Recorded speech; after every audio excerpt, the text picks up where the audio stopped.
Mandalika adalah salah satu kata yang akan terus mendengung dalam dada hingga sesak Anda akan berwujud rindu yang tak akan pernah Anda bisa patahkan.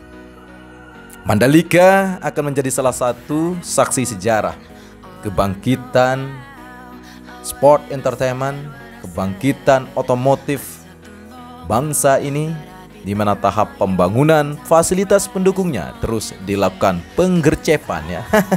Gerak cepat. Assalamualaikum warahmatullahi wabarakatuh. Bagaimana kabarnya para tuan-tuan dan nyonya-nyonya penggemar MotoGP setanah air? Semoga di hari Sabtu ini, di nantinya bosku ya, malam Minggu, bisa Anda happy. Dan jangan lupa jaga kesehatan Anda karena Omikron masih terus menyerang bosku ya. Mari kita berdoa untuk bangsa ini, semoga terhindar dari bencana maupun wabah, sehingga kita dapat melangsungkan aktivitas kebangsaan kita ya, aktivitas untuk mencari nafkah dengan rasa bahagia. Iya, kita lanjutkan dan persis sekali kita berada di area track ke-17 atau yang nantinya persis di depan kita kali ini akan dilakukan evaluasi, akan dilakukan pembongkaran atau tepatnya pengikisan ya untuk bagian area lapisan ketiga stone matic aspalnya ya, yang nanti akan dilakukan pengikisan dengan metode pengerjaan dengan alat berat yang sangat canggih, cold milling, yang akan mengikis bagian area lapisan terakhir setebal 4 cm. Setelah dilakukan nantinya pengikisan di bagian area track lane, baru akan diberikan sebuah cairan khusus, dan seperti biasa nanti akan dilakukan pengaspalan dengan metode yang diperbaiki ya. Jadi sebenarnya bosku, dari awal pembangunan sirkuit Mandalika tahap pengaspalan kami YouTuber 86 hadir ya. Walaupun secara basically kami bukan orang berpendidikan di bidang ilmu pengaspalan bosku ya. Jadi kami di sini hanya bisa mencari sumber-sumber yang sekiranya dapat dipercaya. Seperti halnya di tikungan ke-1 akan dilakukan juga untuk mengganti material lapisan ketiga, karena sesuai dengan informasi yang dirilis oleh ETDC bahwa kelebihan agregat ya. Jadi kalau mengatakan kelebihan agregat berarti untuk split batu dari palu itu volumenya lebih besar daripada cairan aspal ya. Jadi di sini saya tegaskan, material yang akan digunakan nantinya juga tidak akan jauh berbeda ya, atau sama persis dengan material yang telah didatangkan dahulu ya, yaitu aspal dari Inggris, Shell ya. Jadi ada sedikit kekeliruan dalam pengolahannya mungkin kemarin bosku, karena posisi yang dilakukan evaluasi ini, posisi yang akan dilakukan perbaikan ini memang posisinya pengaspalan terakhir ya, yang nantinya akan berakhir di bagian sesudah tikungan kelima. Di bagian tikungan kelima, kalau para bosku menyimak dulu bagaimana proses pengaspalan di area track lane untuk lapisan ketiga, persis sekali yang saya akan tunjukkan di sini posisinya bosku ya, posisi tempat berakhirnya pengaspalan atau mulai startnya kemarin ya. Dan disinilah tempatnya bosku ya, persis di depan kita kali ini ya, ada garis putih yang dekat area run off atau area curve di sini ya, terlihat di depan kita. Itu merupakan bagian area sambungan untuk titik terakhir atau startnya dulunya dilakukan pengaspalan. Untuk materi video kali ini bosku, di bagian area depan dari bumper video ini saya tampilkan bagaimana perubahan untuk area tribun yang saya berikan beberapa step supaya para bosku mengetahui perubahannya. Jadi video bumper awal tersebut merupakan video kompilasi, dan akhirnya kita akan memantau untuk kondisi di hari ini untuk progres pengerjaan yang dari awal tikungan ke-17 kita lihat, karena begitu banyak para bosku yang bertanya tentang kapan dilakukan pengaspalan kembali atau dilakukan perbaikan di areal trackland dari tikungan ke-17 sampai dengan tikungan ke-5. Dan untuk progres pengerjaan di bagian area Bukit 360 terus dilakukan proses perakitannya, di mana tiang-tiang modular yang sangat besar, kokoh dan anti rayap, bosku ya. Di sini terus dilakukan proses pengerjaannya. Pada dasarnya pembangunan sirkuit Mandalika terus berjalan tanpa henti ya, tanpa problem ya. Terus dilakukan proses pengerjaan. Kalau ada sesuatu yang keliru atau yang salah, mereka cepat memperbaikinya. Itu salah satu aktivitas proses pengerjaan dengan metode profesionalisme ya. Jadi kenapa proses pengerjaan sirkuit Mandalika ketika ada beberapa hal yang terkait dengan lintasan tidak sesuai dengan standar atau dilakukan perbaikan, karena sempat kita ketahui bahwa FIM, Dorna, ITDC dan MGPA melakukan rapat bersama dan mengambil sebuah kesimpulan untuk kebaikan Mandalika kita, bosku, sehingga dilakukan perbaikan di bagian lintasan utama atau trackland dari tikungan ke-17 menuju tikungan ke-5. Dan kapan akan dilakukan pengaspalannya, bosku ya? Jadi informasi akan dilakukan di bulan Maret nanti dan akan finish pengerjaannya sebelum gelaran MotoGP. Ini berarti sesuatu yang luar biasa. PT PP mampu berusaha nantinya untuk dapat menyelesaikan, dan ini merupakan tanggung jawab yang sangat profesional ya. Mengapa demikian? Saya akan sedikit memberikan ulasan, bosku ya. Jadi dulunya ketika Mr. Graham, Mr. Matthew menjadi salah satu pimpinan untuk melakukan pengaspalan, tapi tidak menjadi salah satu bagian untuk meracik daripada split cairan aspal yang berada di AMP ya. Jadi di situ kemungkinan ya, yang kemungkinan terjadi adalah kemungkinan suhu yang tidak pas atau mungkin cuaca yang terlalu panas yang tidak sesuai dengan apa yang ada di kondisinya di negara Inggris ya. Jadi posisinya di Inggris dulu itu atau di sirkuit Silverstone, materialnya sama ya untuk aspalnya, cuman mungkin berbeda di bagian area splitnya atau batu kerikil yang halus yang dari palu tersebut ya. Jadi di situ mungkin ada kekeliruan dalam menimbang ya atau mengolah material aspal sehingga volume aspal lebih sedikit daripada volume dari batu tersebut, sehingga yang terjadi adalah tidak bisa mengikatnya secara kuat untuk batu split tersebut dengan cairan aspal ya. Karena stone matic aspal sesuai dengan informasi dahulu dari MGPA adalah proses pengaspalan untuk lapisan terakhir dilakukan adalah dengan metode pengerjaan di mana volume aspal dikurangi.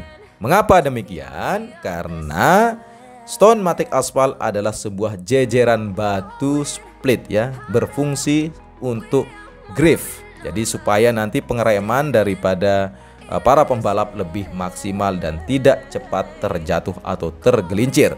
Stone matic aspal itu berbeda dengan aspal pada umumnya, bosku ya. Jadi cairan aspal yang di jalan umum itu rata-rata ketinggiannya sama dengan batu splitnya atau agregat splitnya ya.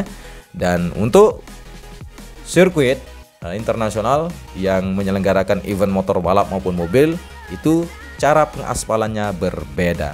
Jadi kita perlu memahami itu, dan kita harus beri dukungan ya.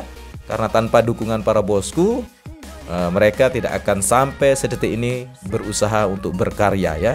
Dan menjadi sebuah pelajaran yang sangat berarti atau yang sangat besar bagi PTPP, karena mereka pertama kali melakukan pengaspalan di area sirkuit internasional ya. Jadi ini menjadi salah satu guru terbaik untuk nanti ke depan kemungkinan akan dilakukan pembangunan sirkuit di daerah manapun. Jadi bisa menjadi sebuah standar khusus, karena tidak mudah kita melakukan proses pembangunan dengan secara sempurna atau perfect ya. Pasti ada yang salah, sesuatu yang sangat wajar ya. Dan kita tetap support karena mereka ingin memperbaikinya. Itu yang terbaik, bosku ya. Jadi kalau tidak diperbaiki ya, itu baru kita akan berbicara lebih lantang sekali ya.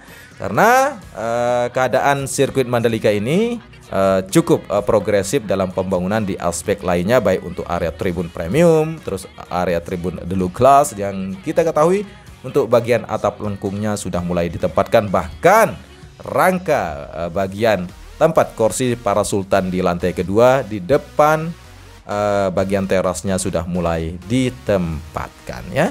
Ini merupakan salah satu proses pengerjaan yang sangat cepat, di mana sistem modular merupakan salah satu karya terbaik anak bangsa di abad ini ya. Walaupun terserah lah bosku ya, mau desainnya seperti apa yang dikomentari ya sah-sah saja ya, namanya manusia yang berjuta beribu orang punya kepala ya, tentu akan melihat berbeda bagaimana konsep pembangunan sirkuit Mandalika ya. Tapi pada dasarnya sirkuit Mandalika adalah sirkuit yang kita nantikan selama 25 tahun yang lalu bosku ya. Jadi ini merupakan usaha, bukan dipaksa ya. Jadi tidak sedikit dari para netizen yang menyampaikan bahwa jangan dipaksa lah, nanti kalau sudah jadi baru kita menyelenggarakan event MotoGP katanya. Ada pula yang mengatakan bahwa mana bisa siap sirkuit Mandalika untuk gelaran MotoGP. Oh bosku, tunggu dulu bosku ya. Kita sudah lama menunggu, 25 tahun lagi disuruh menunggu setahun ya, parah bosku ya. Jadi di sini konsepnya bahwa kita bisa berpikir, melihat, dan tentunya setiap hari kita bisa melihat perubahannya. Ini merupakan sebuah usaha yang sangat keras dari pihak ETDC dan MGPA, bahkan dari pemerintah pusat. 7 kementerian bosku ya. Jadi 7 kementerian bergabung untuk mengkroyok ya. Dia mengkroyok semua pendanaan di sirkuit Mandalika. Kita ketahui memang pembangunan sirkuit Mandalika terseok-seok dalam pendanaannya. Tapi pada saat ini kita dapat melihat bagaimana usaha pemerintah, bukan dipaksa bosku ya. Jadi begitu banyak mengatakan kok maksa ya.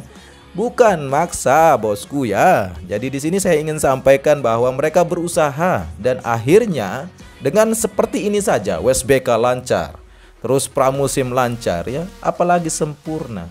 Ini merupakan salah satu penghargaan terbesar kepada bangsa kita. Dorna mempercayai dengan seperti ini saja ya, sudah bisa menyelenggarakan pramusim WSBK bahkan MotoGP ya di bulan Maret nanti. Dan ini saya tantang untuk para bosku ya, yang mempunyai kesempatan, yang mempunyai pendanaan lebih, yang suka dengan gelaran MotoGP, silahkan hadir bantu sirkuit Mandalika ini ya, dengan cara yang cukup gampang, yaitu membelilah tiket. Terserah mau beli yang mahal mau yang murah bosku. Ketika Anda hadir ke sirkuit Mandalika, berarti Anda sudah bisa tercatat menjadi salah satu orang yang menyumbang pembangunan nasionalnya, menyumbang pembangunan sirkuit Mandalika, dan menyumbang juga pembangunan kawasan ekonomi khusus di daerah yang lain ya. Karena sirkuit Mandalika ini dibangun oleh dana BUMN ya, dan bukan dibangun oleh swasta bosku. Sirkuit Mandalika ini adalah sirkuit kita bersama bosku ya, dari Sabang sampai Merauke. Bukan hanya orang Lombok ya yang punya ya. Memang orang Lombok ditempatkan, diberikan amanah, diberikan tanggung jawab untuk ditempatkan sirkuit yang sangat megah ini ya. Jadi seperti itu bosku ya. Mohon maaf bosku karena saya tidak akan begitu banyak mereview di video kali ini, hanya menanggapi dari beribu komentar yang mungkin saya tidak bisa jawab bosku, karena mungkin jempol saya nanti akan lebih besar lagi bosku ya. Tidak kurang dari 2000, ada yang 1000 sampai 900-an komentar di setiap video. Terima kasih yang sudah sangat support. Terima kasih atas perhatiannya terhadap sirkuit ini. Terima kasih bosku atas atensinya ya, mendukung para YouTuber 86 Mandalika. Tanpa saudara-saudaraku dari Sabang sampai Merauke mungkin kami tidak akan bertahan, tapi karena kita merasa sama memiliki sirkuit Mandalika ini, akhirnya kita dapat berkumpul bersama ya di portal dunia per-YouTuban ini untuk membahasnya. Semoga saja suara-suara kita dapat didengar oleh para penguasa ya, atau yang memiliki kebijakan, sehingga memperbaiki semua hal yang kita inginkan. Ekspektasi kita tinggi bosku ya, ekspektasi kita sangat tinggi untuk Mandalika, ekspektasi kita sangat tinggi untuk kemajuan bangsa ini. Jadi marilah kita berbuat dari sekarang ya. Silakan ringankan tangan Anda untuk menge-share semua informasi tentang sirkuit, bantu sirkuit Mandalika ini bosku ya. Kalau mengiklankan di televisi mahal bosku ya. Jadi di sini portal resmi yang dari ITDC silahkan dikepoin, dari MGPA silahkan dikepoin ya. Di situ ada Instagram. Bantu negara ini bosku ya. Jadi seperti itu, gampang, cuma nge-share aja video kok susah ya, seperti itu. Dan mari kita berdoa untuk kebangkitan bangsa ini. Bravo Indonesia, bravo Mandalika. Saya Edi Sindoro pamit undur diri. Wassalamualaikum warahmatullahi wabarakatuh.